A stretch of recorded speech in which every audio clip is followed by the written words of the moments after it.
আমাদের আজকের ডিসকাশনের টপিক হলো ক্লাস 11-এর হাইড্রোকার্বন। হাইড্রোকার্বন কি? কার্বন এবং হাইড্রোজেন ঘটিত জৈব যৌগ হলো হাইড্রোকার্বন এবং এদের মূল উৎস হলো কয়লা, পেট্রোলিয়াম এবং প্রাকৃতিক গ্যাস। মূল উৎস কয়লা, প্রাকৃতিক গ্যাস এবং পেট্রোলিয়াম।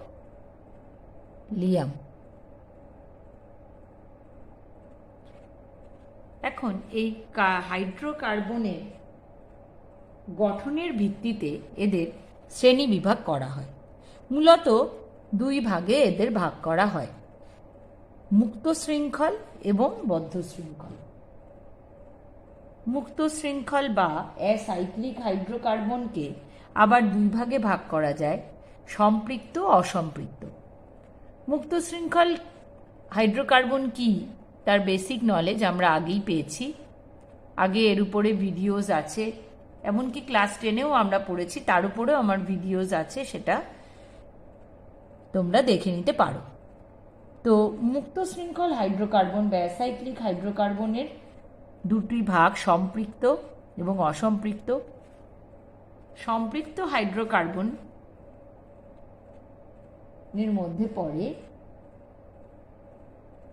যেখানে আর কি কার্বন পরমাণুগুলি পরস্পর এক বন্ধনে আবদ্ধ, এক বন্ধনে যুক্ত থাকে, অর্থাৎ অ্যালকেন। এবং অসম্পৃক্ত হাইড্রোকার্বনে দেখা যায় কার্বন পরমাণুগুলো পরস্পরের সাথে দ্বিবন্ধন অথবা ত্রিবন্ধন গঠন করে। যখন কার্বন কার্বন দ্বিবন্ধন যুক্ত থাকে সেই প্রকৃতির যৌগকে অ্যালকিন বলা হয় এবং কার্বন কার্বন ত্রিবন্ধনে যুক্ত যৌগগুলিকে বলা হয় অ্যালকাইন। বদ্ধ শৃঙ্খল বা বলয়াকার হাইড্রোকার্বন, এদেরও দুটি প্রধান ভাগ, অ্যালিসাইক্লিক এবং অ্যারোমেটিক।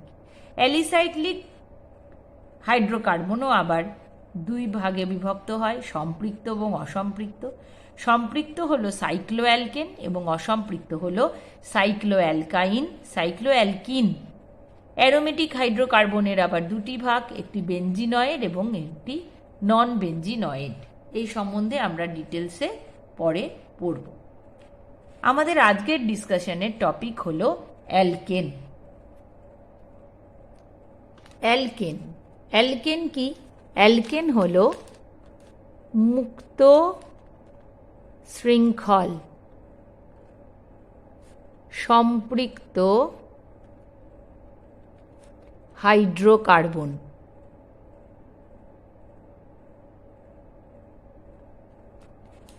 এই অ্যালকেন শ্রেণীর যৌগকে তাদের সাধারণ আণবিক সংকেত যার সাহায্যে প্রকাশ করা হয় সেটি হল CnH2n+2, যেখানে n = 1, 2, 3 প্রভৃতি পূর্ণ সংখ্যা।